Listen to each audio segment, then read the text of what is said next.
Before you listen any further, let me ask you something gently without judgment.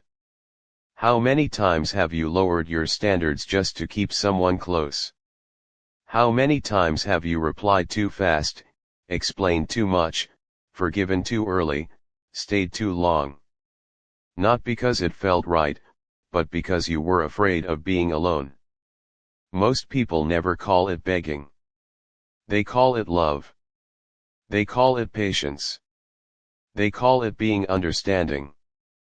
But deep down, you knew the truth. You felt it in the tightness in your chest when you waited for a reply. You felt it when your mood depended on how someone treated you that day. You felt it when you gave more than you had, hoping quietly that this time you'd finally be chosen. Here is the hard truth most people avoid. You weren't asking for love. You were asking for reassurance that you were enough and that hunger. It doesn't come from weakness. It comes from a life where you learned slowly and silently that love had to be earned.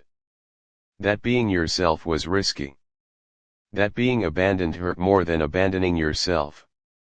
So you adapted. You became agreeable. You became available. You became understanding at the cost of your own voice. And each time you did that, a small part of your self-respect went quiet. This audiobook is not here to shame you for that. It's here to wake you up. Because loving yourself more than anyone else does not mean becoming cold. It does not mean pushing people away. It does not mean choosing loneliness over connection. It means this. You stop negotiating your worth. You stop shrinking to be loved. You stop begging for a place in someone else's life while abandoning your own. Real self-love is not soft. It is grounded. It is disciplined. It is the calm decision to never trade your dignity for attention again. When you love yourself more than anyone else, something quiet but powerful happens. You stop chasing. You stop proving. You stop over-explaining. Not because you don't care, but because you finally do. You care about your time, your energy, your emotional safety. You realize that love built on fear is not love at all. It is attachment. And attachment always asks you to disappear a little. Throughout this audiobook, you will learn why begging for love destroys your inner power. How emotional dependence forms and how to rebuild a sense of self that does not panic when someone pulls away. You will learn how to sit with silence without feeling it. How to set boundaries without guilt. How to walk away without hatred. And how to choose yourself without apology. This is not about becoming unlovable. It's about becoming unbreakable. Because the moment you stop begging for love, the world responds differently to you. People sense it, not consciously, but energetically. They feel that you are no longer available for manipulation. That your presence is a choice, not a plea, and the most important shift of all, you finally stop asking, will they choose me? And you start asking, does this choose me? So, take a breath. Slow down. You don't need to fix yourself. You don't need to prove anything. You're here to remember who you were before you learned to beg for love. Let's begin. Chapter 1. Why begging for love destroys your power. Begging for love rarely looks the way we imagine it. It doesn't always involve desperation, tears, or dramatic pleas. Most of the time it hides behind politeness, patience, and silence. It looks like replying immediately even when you're exhausted. It looks like staying calm while something inside you is breaking. It looks like saying it's okay when it isn't. It looks like waiting, hoping, adjusting yourself just enough so the other person won't leave. And every time you do that, something invisible but essential begins to erode your power. Power is not dominance. It is not control over others. Real power is self-possession. the quiet certainty that you do not need to beg to be valued. The moment you start begging for love, even subtly, you shift the balance. You place the center of gravity of your life outside yourself. Your mood, your confidence, your sense of worth begin to depend on how someone else responds to you. That is not connection. That is surrender. Begging for love teaches your nervous system one dangerous lesson. My value depends on being chosen. Once that belief takes root, everything becomes a negotiation. You negotiate your needs. You negotiate your boundaries. You negotiate your truth. You become careful instead of authentic. Strategic instead of honest, available instead of grounded. And here's the part most people don't want to face. When you beg for love, you're not asking the other person to love you. You're asking them to have power over you. This is why begging never works the way you hope it will. It might keep someone around for a while. It might buy you temporary closeness, but it will never create respect. Respect is born when someone feels that you can stand without them. That your presence is a choice, not a need. That you are with them because you want to be, not because you are afraid to be alone. The more you chase love, the more it runs. Not because people are cruel, but because desperation signals instability, and humans are wired to move away from what feels unstable. Think about it honestly. Have you ever deeply respected someone who constantly adjusted themselves to please you? Or did you on some level feel less attracted, less engaged, less curious? Begging shrinks you. And people don't fall in love with what feels small. The most painful part is this. When you beg for love, you don't just lose power in the relationship. You lose power within yourself. You stop trusting your own instincts. You override your discomfort. You silence the inner voice that says, "This doesn't feel right." Over time, that voice grows faint. You begin to normalize neglect. You call inconsistency complexity. You call emotional distance independence.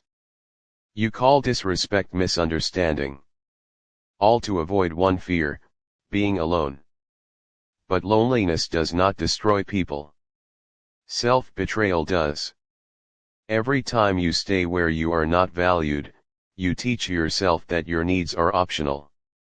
Every time you chase someone who is indifferent, you reinforce the belief that love must be earned through effort and endurance. And that belief is the root of powerlessness. Power begins when you realize this simple truth.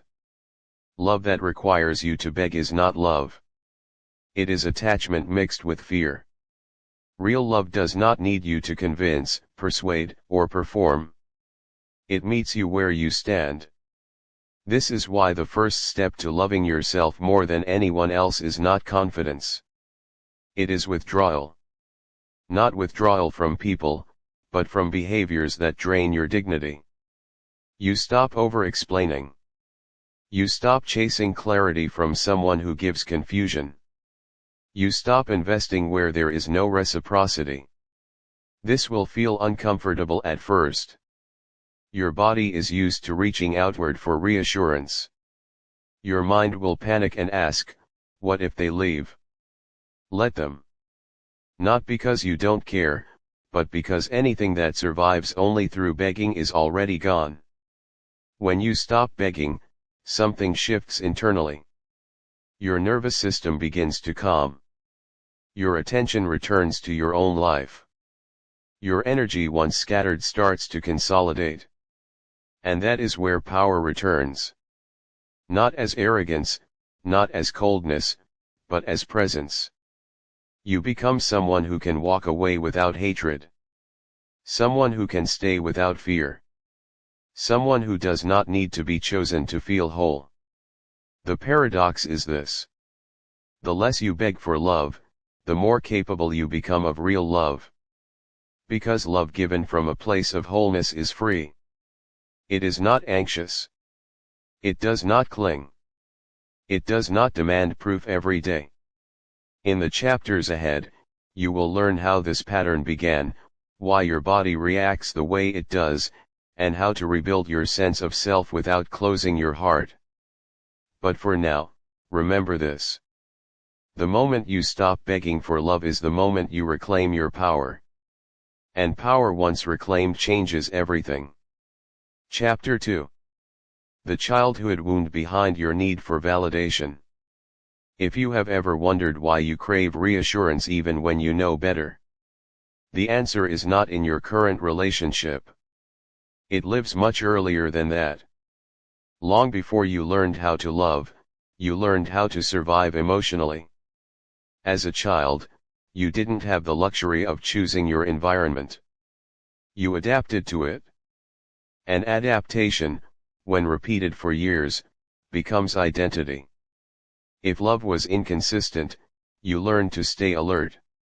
If affection was conditional, you learned to perform. If attention came only when you were quiet, helpful, or impressive, you learned to disappear in certain ways.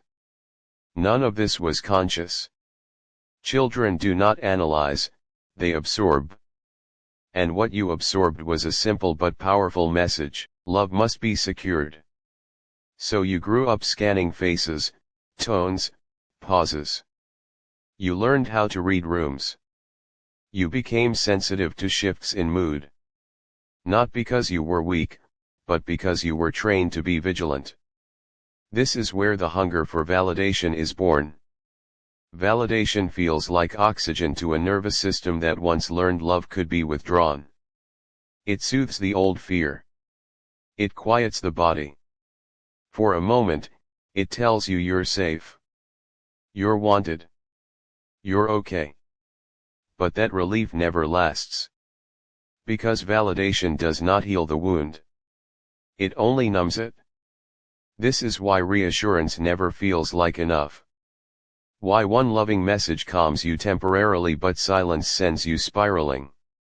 Why you can receive affection and still feel empty minutes later. You're not addicted to people. You're addicted to relief. And relief is not the same as love. The child inside you learned to associate love with tension and release, with approval and withdrawal, with earning and losing. So when you grow up, calm, steady love feels unfamiliar, sometimes even boring. But inconsistency feels magnetic. Your body recognizes it. Not because it's healthy, but because it's familiar. This is why you may feel drawn to emotionally unavailable people. Why you try harder with those who give less. Why you overthink texts, analyze tone, replay conversations. Your nervous system is not asking for love.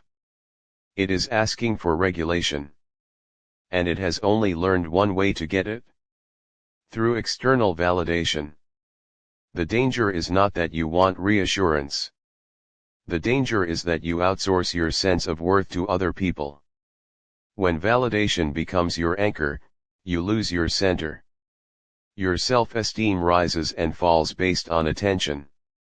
Your peace depends on responses you cannot control. This keeps you emotionally dependent, and emotional dependence quietly destroys self-respect, because when you need someone else to confirm your worth, you will tolerate things you shouldn't. You will accept mixed signals. You will stay longer than is healthy. You will negotiate your boundaries just to keep the reassurance coming. This is not because you lack strength. It is because no one taught you how to self-soothe. Self-soothing is the ability to sit with discomfort without abandoning yourself. It is the skill of calming your own nervous system instead of demanding someone else do it for you. Most people were never taught this. So they reach outward, they cling, they explain, they overgive, not because they are needy, but because they are untrained. Healing begins when you stop judging this pattern and start understanding it. You don't shame a wound. You tend to it. The first step is awareness. Noticing when your urge for validation activates. Noticing the tightness, the anxiety, the mental urgency. Instead of acting immediately, you pause. You tell yourself something new. This feeling is old. I am safe. Now, this may sound simple, but it is revolutionary, because each time you soothe yourself, instead of reaching outward, you reclaim a piece of your power. You teach your nervous system a new lesson. My worth does not depend on being chosen. At first, this will feel uncomfortable. Your body may resist. Your mind may protest. That is normal. You are rewiring decades of conditioning. But slowly something shifts. You begin to feel more solid, less reactive, less desperate for proof. Validation stops being a need and becomes a bonus. And from that place, your relationships change. You stop asking, do they approve of me? You start asking, do I feel safe being myself here? This is the foundation of loving yourself more than anyone else.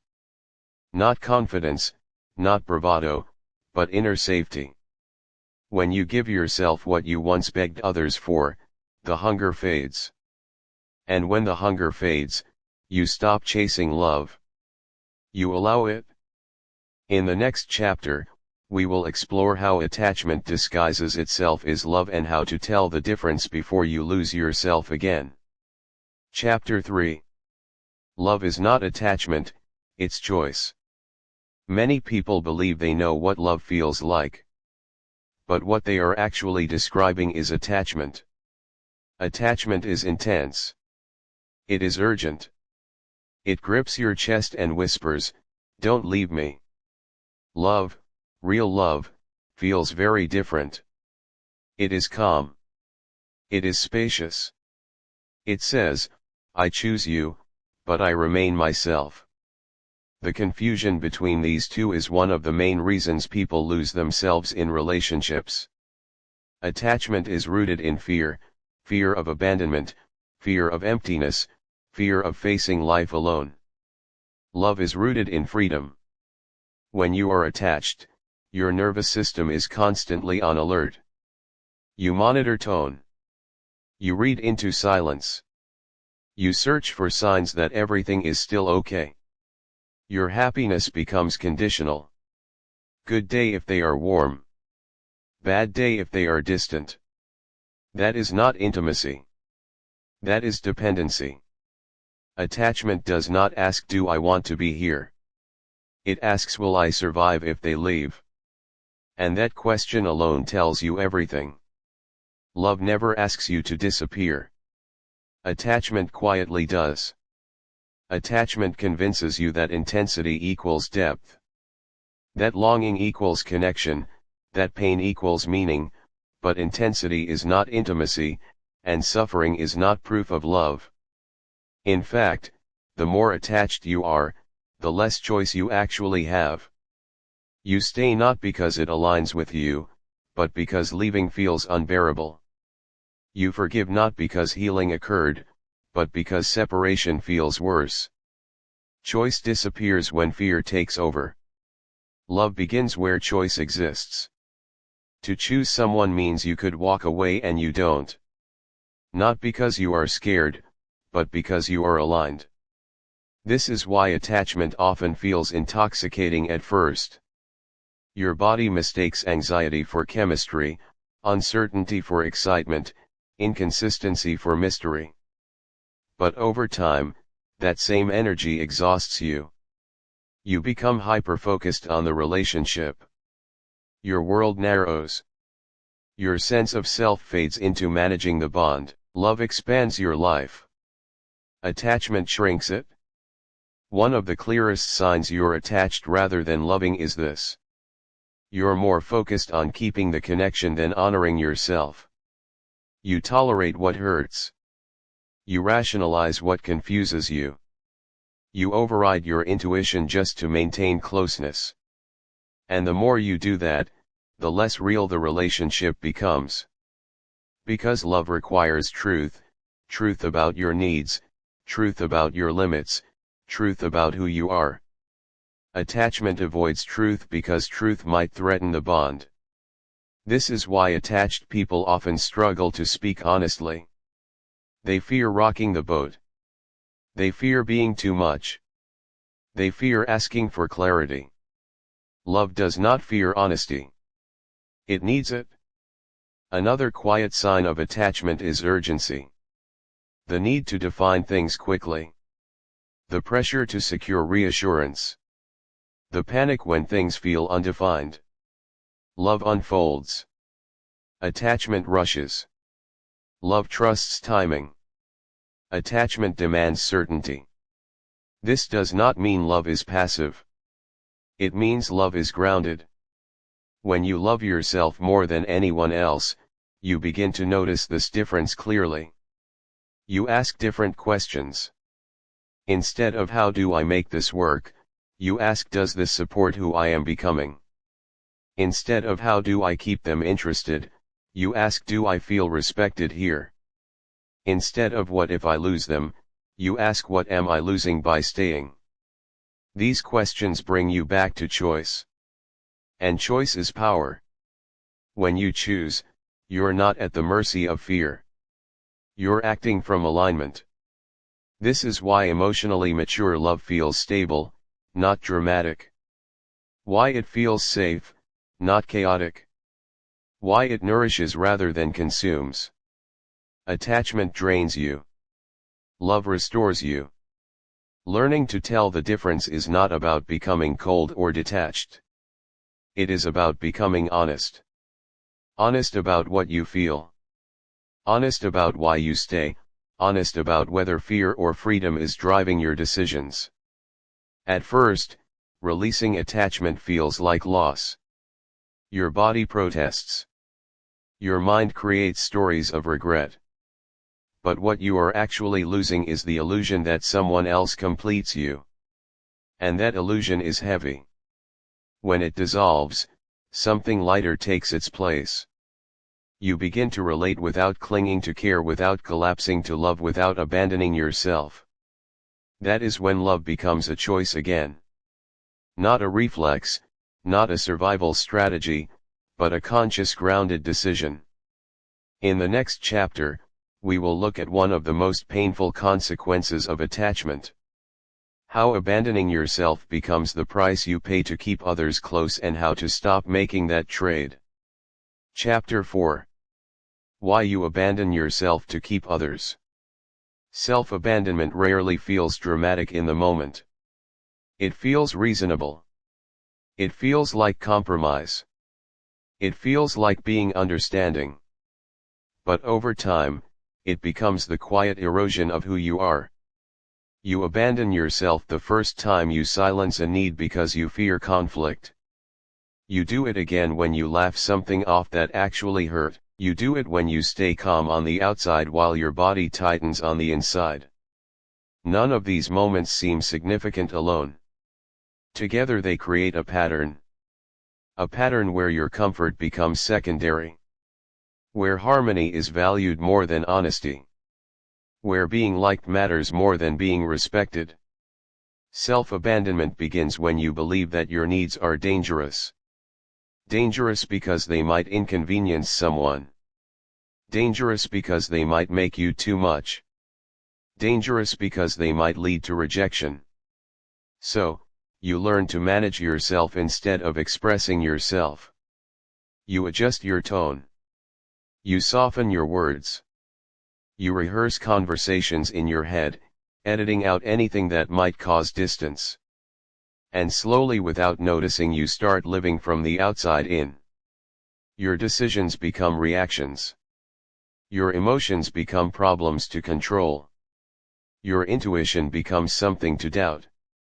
The tragedy is not that you do this. It's that you do it to preserve relationships that slowly drain you. When you abandon yourself, you send an unspoken message. My inner experience matters less than keeping this connection. And people respond accordingly. Not always consciously but energetically.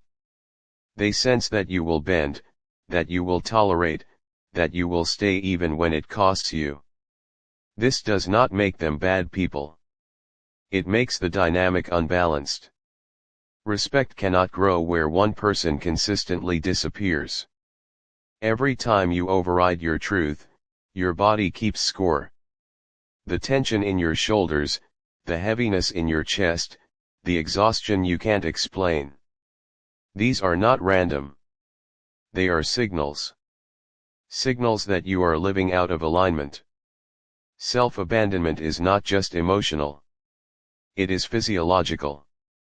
Your nervous system stays in a low-grade state of stress because you are constantly monitoring yourself, watching what you say, watching how you're perceived, watching for signs that you're still wanted.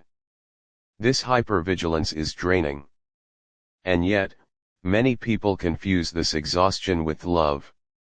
They say relationships are hard, but love itself is not what's hard.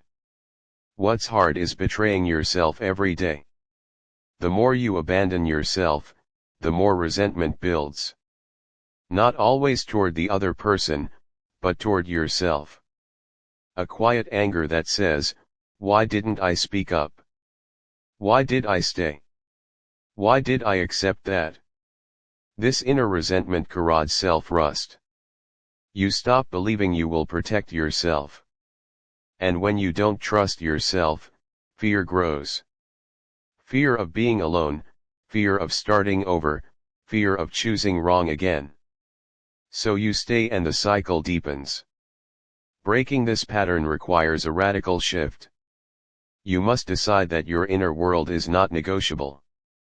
This does not mean becoming rigid or selfish. It means becoming honest. Honest about what hurts. Honest about what you need. Honest about what you will no longer tolerate. At first, this honesty feels dangerous. Your body may tense. Your voice may shake. That is not weakness, that is conditioning leaving your system. Each time you choose yourself in a small moment, you rebuild trust with yourself. You say no when you mean no. You pause instead of explaining. You allow disappointment without rushing to fix it. These acts may seem insignificant. They are not. They are declarations. Declarations that you are no longer available for self-betrayal. And something interesting happens when you stop abandoning yourself. You become calmer. Not because life gets easier, but because you are no longer at war inside. You stop chasing approval. You stop contorting yourself to fit. You stop negotiating your worth. Some people will resist this change. They benefited from your silence. Let them. Anyone who requires your self-abandonment to stay close is not aligned with your growth. The relationships that remain will feel different, less dramatic, more real. Because love that requires you to disappear is not love. It is control disguised as connection. In the next chapter, we will explore the fear that keeps self-abandonment alive, the fear of being alone, and how learning to sit with loneliness without panic restores your strength. Chapter 5. Learning to sit with loneliness without panic. Loneliness is one of the most misunderstood human experiences. Most people don't fear being alone. They fear what being alone makes them feel. The silence, the lack of distraction, the sudden confrontation with their own thoughts. So they rush to fill the space. They text people who drain them. They stay in relationships that no longer nourish them. They tolerate confusion because certainty feels safer than emptiness. But loneliness itself is not the enemy. Panic is what happens when you believe that being alone means something is wrong with you, that it is a failure, that it confirms your deepest fear. I am unlovable. This belief is not innate, it is learned. Somewhere along the way you were taught that connection equals worth, that being chosen equals value. That being alone equals rejection. So when you find yourself without someone's attention, your body reacts as if you're in danger. Your heart races. Your mind spirals. You feel the urge to fix, to reach, to attach. This is not weakness. It is conditioning. But when you act from that panic, you reinforce the very fear you are trying to escape. You teach yourself that you cannot handle solitude, that you need someone else to regulate your emotions, that being alone is something to avoid at all costs. And that belief makes you vulnerable. Because when you fear loneliness, you will accept almost anything to escape it. You will accept inconsistency. You will accept emotional unavailability. You will accept less than you deserve. Learning to sit with loneliness without panic is not about liking it. It is about tolerating it long enough for its message to change. At first, loneliness feels sharp, exposed, uncomfortable. But if you don't immediately run from it, something surprising happens. The intensity fades. The silence softens. What remains is not emptiness, but space. Space to feel your own presence again. Space to notice your own rhythms.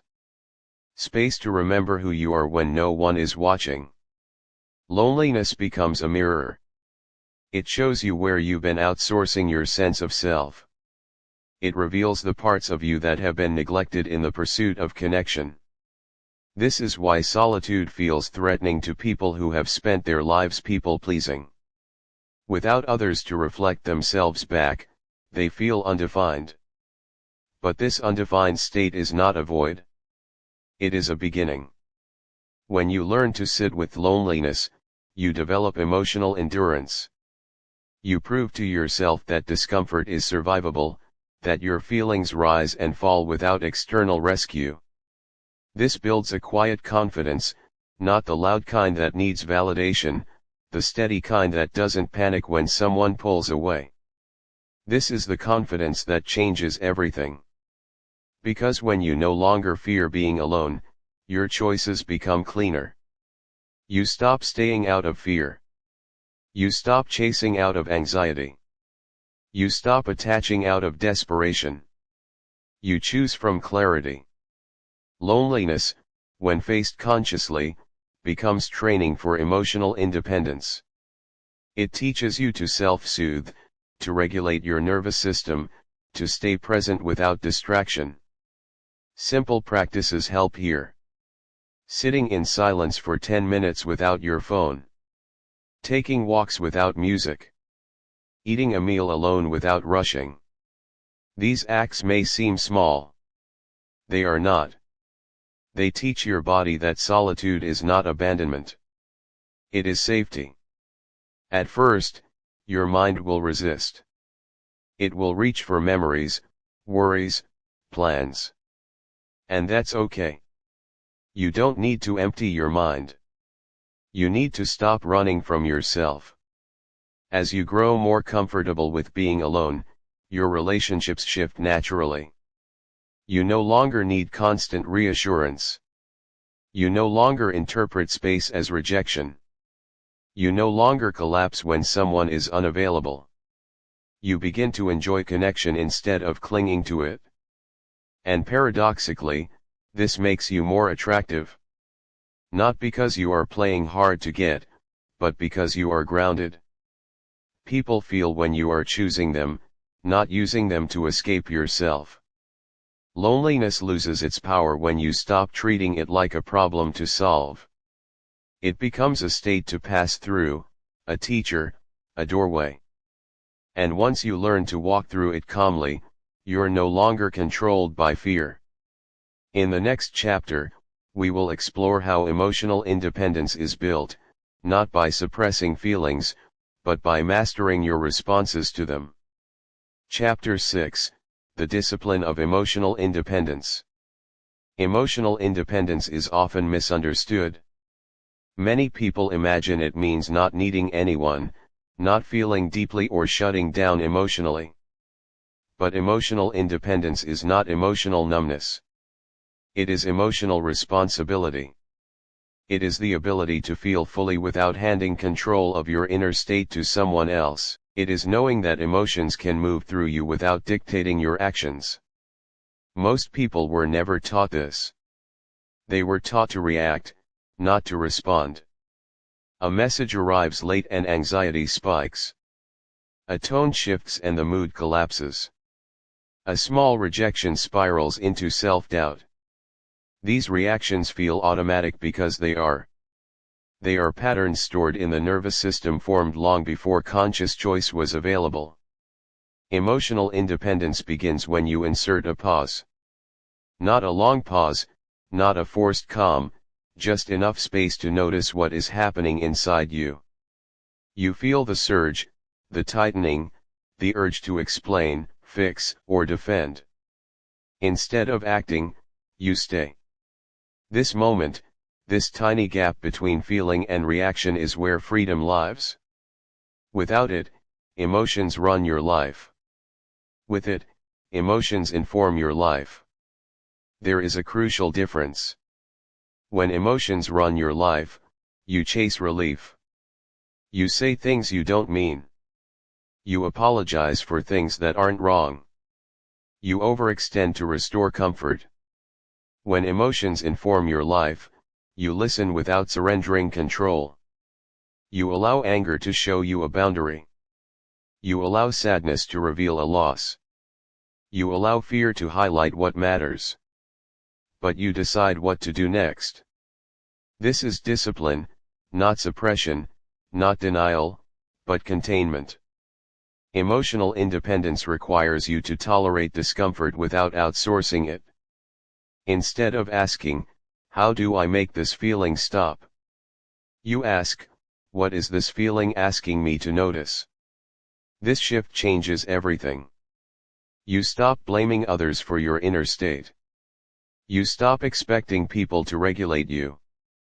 You stop handing your peace to circumstances you cannot control. This does not make you cold. It makes you steady. Steadiness is deeply attractive because it feels safe not only to others but to yourself. When you know you can handle your emotions, you stop fearing them. And when you stop fearing them, they lose their power over you. Emotional independence also changes how you relate to conflict. Instead of reacting immediately, you slow down. You choose your words. You speak from clarity instead of intensity. You don't need to win. You don't need to prove.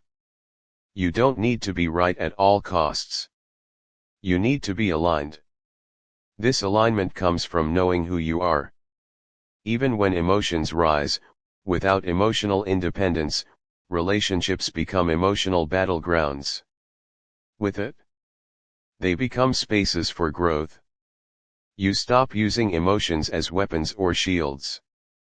You stop punishing silence or demanding reassurance. You stop confusing emotional intensity with truth. At first, this discipline feels unnatural. Your body wants to move, to discharge energy, to reach outward. Let it want. Discipline is not the absence of urge. It is the ability to not obey every urge. Each time you stay present instead of reacting, you strengthen a new pathway, a pathway of choice. This choice restores your dignity. You no longer need to explain yourself to be okay. You no longer need someone's response to validate your reality. You no longer need immediate resolution to feel safe. You trust yourself to handle uncertainty. And that trust becomes your anchor over time. Emotional independence brings a quiet confidence, a sense that no matter what happens, you will not abandon yourself. You may feel pain, but you will not collapse. You may feel loss, but you will not beg. You may feel anger, but you will not destroy. This is power, not the loud kind. The kind that holds. The discipline of emotional independence allows you to love without losing yourself, to care without clinging, to engage without fear. It frees you from the exhausting cycle of reaction and regret. And most importantly, it returns authority to where it belongs, inside you. In the next chapter, we will explore how overgiving becomes a subtle form of self-rejection and how learning to give less with intention restores balance and respect. Chapter 7. Stop overgiving to feel worthy. Overgiving often disguises itself as kindness. It looks generous. It sounds selfless. It feels like love. But beneath the surface, it is frequently driven by something else entirely. The hope that giving more will finally make you worthy. You give your time even when you are tired. You give your understanding even when you are hurt. You give second chances before the first wound is healed. Not because you are abundant, but because you are afraid of being replaceable. Overgiving is rarely about the other person. It is about proving your value. Somewhere along the way, you learn that love responds to effort. That if you show up enough, try hard enough, sacrifice enough, you will be chosen. So you give preemptively. You anticipate needs. You soften conflicts. You make yourself useful. And for a while, it seems to work. People appreciate you.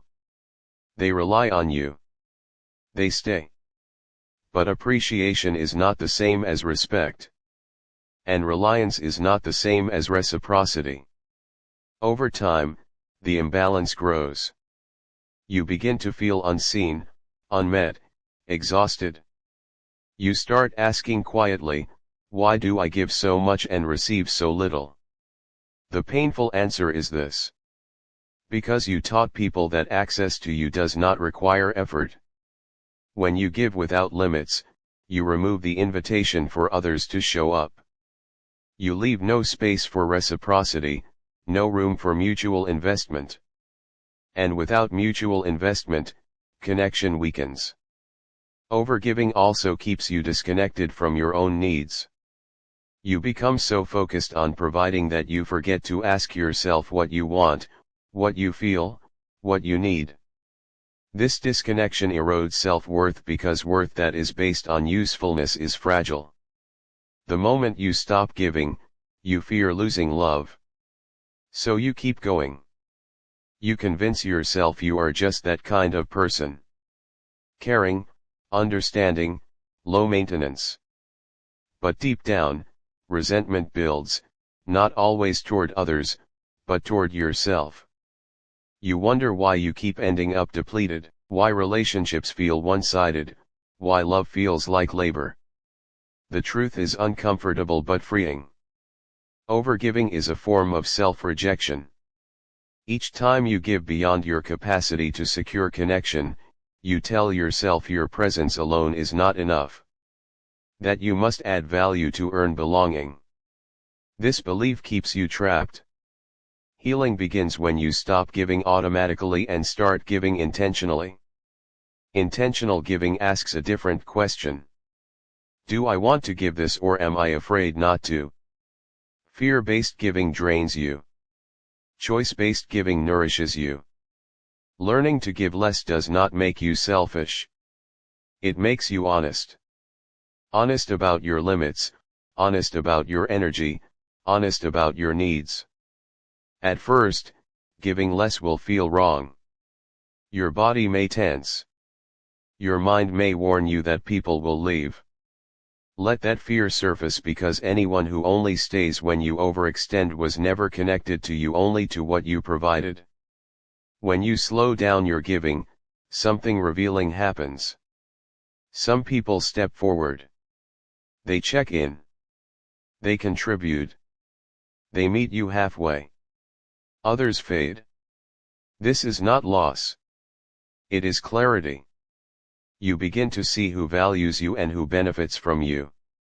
This clarity restores balance. You stop pouring into empty containers.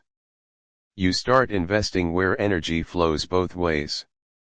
And with balance comes respect. People respect what has boundaries. They respect what is not endlessly available. They respect what cannot be taken for granted. When you stop overgiving, your presence gains weight. Your yes becomes meaningful. Your no becomes trusted. Your time becomes valuable. You no longer perform for love. You participate in it. This shift also changes how you feel about yourself. You begin to experience rest without guilt, silence without anxiety, distance without panic. You learn that you are allowed to receive, that you are allowed to need, that you are allowed to be held as well as hold. Love becomes lighter. Not because you care less, but because you are no longer bleeding to stay connected. Overgiving was never the proof of your worth. It was the symptom of forgetting it. When you give from fullness instead of fear, love finds its natural balance. In the next chapter, we will explore how boundaries, often misunderstood as walls, are actually the highest expression of self-love and the key to sustaining healthy connection. Chapter 8. Boundaries are the highest form of self-love. For many people, the word boundary carries tension. It sounds harsh, cold, like rejection. But boundaries are not walls. They are definitions. They define where you end and where another person begins. They protect your inner world so that connection can exist without collapse. If you grew up learning that love required compliance, boundaries may feel threatening. You may associate them with conflict, abandonment, or guilt. So instead of setting them, you adapt. You tolerate what drains you. You explain what should be obvious, you endure what slowly erodes your peace, and you call it love. But love without boundaries becomes self-erasure. Boundaries are not about controlling others. They are about governing yourself. They are the quiet statement. This is what I am available for and this is what I am not. Without boundaries, you live in reaction. You respond to demands. You adjust to expectations. You absorb emotions that are not yours to carry. This constant openness may look generous, but it is unsustainable. Your energy leaks, your clarity blurs, your resentment grows. Boundaries restore structure. They give your nervous system something solid to lean against. They allow you to stay present without becoming overwhelmed. They make connection safer, not smaller. One of the greatest myths about boundaries is that they push people away. In truth, they reveal who can meet you with respect. People who value you will adapt. They may not always like your boundaries, but they will honor them. People who benefit from your lack of boundaries will resist. This resistance is information. It tells you who was attached to your compliance, not your presence. Setting boundaries often feels uncomfortable at first because it challenges old conditioning. You may feel guilty. You may feel selfish. You may feel like you are doing something wrong. These feelings do not mean the boundary is wrong. They mean you are doing something new. Guilt is not a signal of harm. It is a withdrawal symptom from people-pleasing. Boundaries require clarity more than strength. You do not need to justify them endlessly. You do not need to over-explain. You do not need permission. Simple language is enough. This doesn't work for me. I'm not available for that. I need time. These statements are not attacks. They are truths. When you state a boundary calmly, you anchor yourself. You signal self-respect without hostility. You create space for authentic response. Boundaries also protect you from resentment.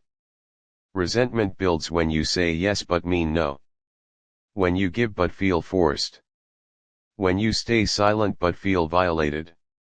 By honoring your limits early, you prevent emotional debt from accumulating. This is one of the most loving acts you can perform yourself and for others. Because clear boundaries remove confusion, they allow people to engage with you honestly. They replace unspoken expectations with visible agreements. Boundaries also deepen intimacy. When you are not constantly guarding yourself from being overwhelmed, you can show up more fully. When you trust that you can say no, your yes becomes real. This authenticity creates connection that is grounded, not fragile. Many people fear that boundaries will make them alone. In reality, boundaries filter. They remove what drains you and preserve what nourishes you. You may lose access to certain dynamics. You may lose people who relied on your silence, but what remains will be truer. You will no longer be loved for your endurance, you will be valued for your presence. Boundaries are also a form of self-trust. Each time you set one and honor it, you prove to yourself that you will protect your inner world, that you will not abandon yourself to keep peace, that your comfort matters. This trust builds confidence quietly. You stop fearing confrontation because you trust yourself to handle it. You stop fearing rejection because you know you can survive it. You stop fearing disapproval because you are no longer dependent on it. Boundaries do not harden you. They stabilize you. They allow you to love without losing yourself, to give without resentment, to receive without guilt. When you love yourself more than anyone else, boundaries become natural. Not defensive, not dramatic, just clear. In the next chapter, we will explore one of the final obstacles to self-love, guilt, and how choosing yourself without apology changes the way you move through the world. Chapter 9. Choosing yourself without guilt. Guilt is one of the most powerful forces keeping people trapped in lives that no longer fit them. It whispers that choosing yourself is selfish, that prioritizing your needs is a betrayal, that saying no makes you ungrateful, cold, or unloving. For many, guilt appears the moment they begin to change, the moment they stop overgiving, the moment they set boundaries, the moment they stop explaining themselves, and because guilt feels so uncomfortable, people often retreat. They apologize for growing, they undo their progress, they return to familiar patterns just to feel good again. But guilt is not a moral compass. It is a conditioned response. Most guilt around self-prioritization comes from old agreements you never consciously made. Agreements that said, keep the peace. Don't disappoint. Put others first. These rules may have kept you safe once. They may have earned you approval. But they also taught you to measure your worth by how little space you take. So when you finally choose yourself, your nervous system reacts as if you've done something wrong. This reaction does not mean you are wrong. It means you are breaking a pattern. Guilt often arises when your actions no longer match other people's expectations. Not because you are harming them, but because you are no longer conforming. When you stop meeting expectations that benefited others at your expense, discomfort surfaces. Let it. Discomfort is part of realignment. Choosing yourself does not mean disregarding others. It means including yourself in the equation. For too long, you have been the variable that gets removed to make things work. Choosing yourself is the act of restoring balance. This choice can look quiet. You decline an invitation. You leave a conversation early. You take time before responding. These actions may trigger guilt because they challenge the role you once played. The role of the one who was always available, always understanding, always accommodating. Let that role dissolve. You're not responsible for maintaining other people's comfort at the cost of your own well-being. Guilt also thrives on misinterpretation. It tells you that if someone feels disappointed, you have failed. If someone is upset, you are wrong. If someone struggles with your boundary, you should remove it. But other people's emotional responses are not proof of your wrongdoing. They are signals of adjustment. When you change, people must recalibrate. Some will adapt. Some will resist. Neither reaction defines your worth. Choosing yourself requires you to tolerate being misunderstood. This is difficult, especially if you have built your identity around being liked. But being understood by everyone is impossible. Being aligned with yourself is not. You do not need universal approval to live with integrity. Guilt loses its grip when you question it. Instead of asking, "Why do I feel guilty?" ask, "What rule am I breaking?" Often the rule is outdated, unspoken, inherited. Rules like, don't inconvenience others. Don't put yourself first. Don't need too much. You're allowed to revise these rules. Choosing yourself also means accepting the cost. Not everyone will stay. Not every dynamic will survive. This loss is not a failure. It is a transition. You're not losing people. You're losing roles that required your self-abandonment. And as those roles fall away, something steadier takes their place. Self-respect. Self-respect is quieter than guilt, but stronger. It does not shout. It does not plead. It simply holds. Each time you choose yourself without apology, self-respect grows.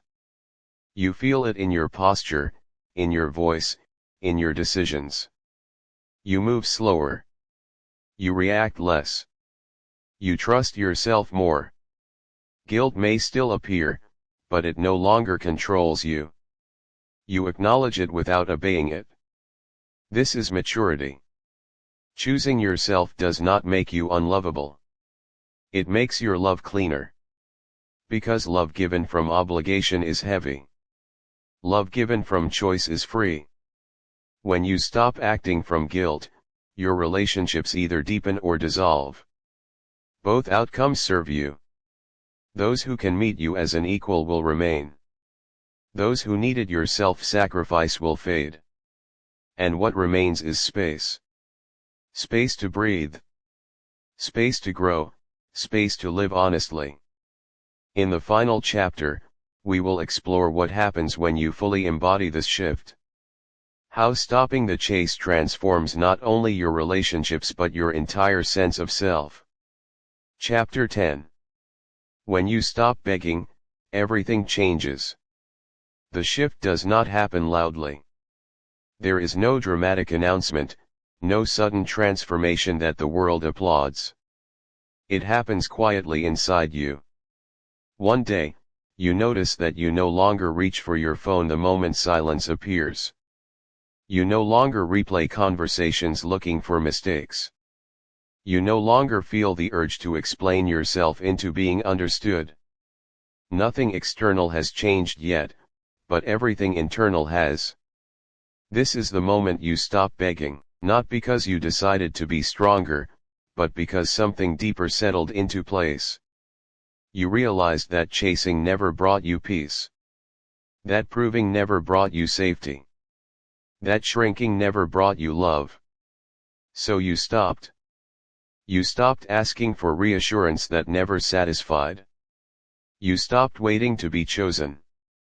You stopped negotiating your worth. And in that stopping, your energy changed. When you no longer beg, your presence becomes grounded. Your words carry weight. Your silence feels intentional, not anxious. People sense this, not consciously, but instinctively. They feel that you are no longer trying to extract something from them, that your attention is not a request. It is a gift. This shift changes how others relate to you. Some lean in. They feel the clarity, the calm, the absence of pressure. Others pull away. They were comfortable when you were reaching. When you are overgiving, when you are available without limits, your stillness disrupts that dynamic. Let it. Not every relationship is meant to survive your growth. When you stop begging, you also stop performing. You no longer curate yourself to be palatable. You no longer manage impressions. You show up as you are, not as you think you should be. This authenticity is stabilizing. It attracts people who are ready for real connection. Not rescue, not validation, not ego reinforcement. Love begins to feel lighter. Not because you care less, but because you are no longer carrying fear into the bond. You can enjoy closeness without gripping it. You can handle distance without collapsing. You can face endings without losing yourself. Your nervous system no longer lives in emergency mode. This changes your decisions. You don't rush. You don't settle. You don't ignore red flags just to avoid being alone. You trust yourself to walk away when something does not align. And that trust is everything. When you stop begging, you reclaim time, energy, mental space. You invest in your life again. Your work, your creativity, your body, your growth. You remember that love is part of life, not the center of your identity. From this place, love becomes something you share, not something you seek to complete. You are no longer asking, "Am I enough?" You are living as if you are. And the world responds differently to someone who stands in that certainty. You are treated with more respect, not because you demand it, but because you embody it. Boundaries are honored. Words are chosen more carefully around you. Your absence is felt. This is not manipulation. It is alignment. You're no longer leaking energy through anxiety and over-effort. You are contained. And containment creates gravity. The most important change, however, is not external. It is internal. You no longer feel at war with yourself. You no longer question every choice. You no longer abandon your inner world to keep peace. You trust your feelings without being ruled by them. You listen to your needs without apologizing for them. You become someone you can rely on. This is the deepest form of self-love. Not affirmations, not aesthetics, not confidence displays, but loyalty to yourself. When you stop begging for love, you do not become alone. You become whole. And from wholeness, love arrives differently, calmer, cleaner, more real. In the conclusion, we will bring everything together: how to live from this place daily, how to maintain it, and how to ensure you never return to the old pattern of begging again. Love yourself or pay the price.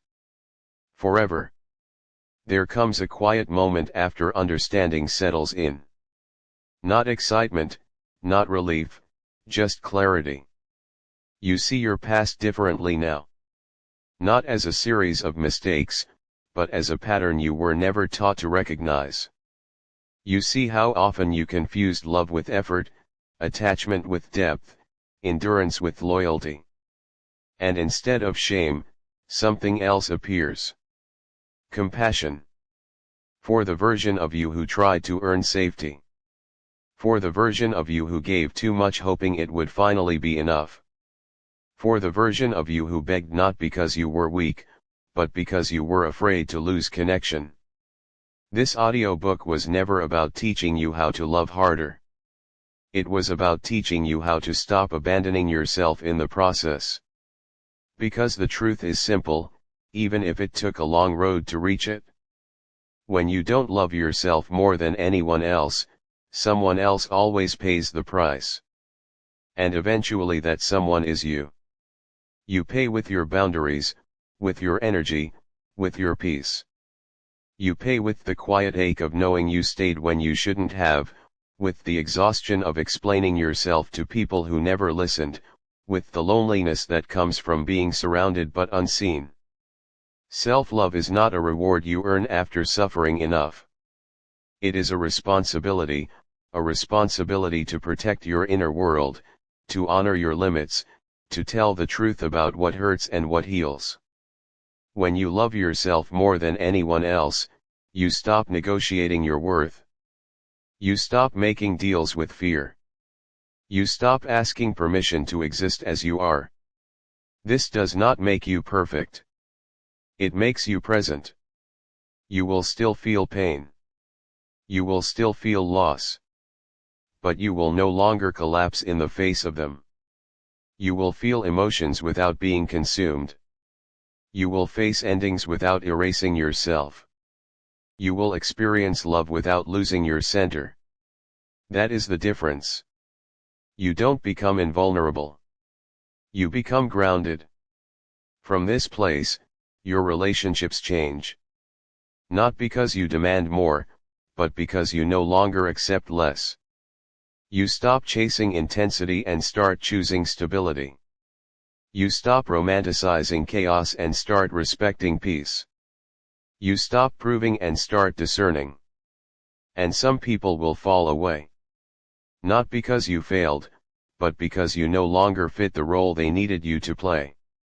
Let them go. Anyone who requires your self-betrayal to stay close was never aligned with your growth. What remains, what comes next will feel different, quieter, slower, more honest. You will notice how your body relaxes when you no longer brace for rejection. How your mind clears when you stop rehearsing explanations, how your life expands when love is no longer the only place you seek meaning. You return to yourself. And that return is not dramatic. It is steady. You wake up knowing you will protect yourself today. You speak knowing you don't need to be understood by everyone. You walk away knowing you can survive disappointment without begging. This is the real work. Daily unseen uncelebrated. But it changes everything because the world responds differently to someone who is no longer asking to be chosen. Not louder, not more aggressive, just clearer. Clear in boundaries, clear in presence, clear in self-respect. And when love comes, and it will meet you differently.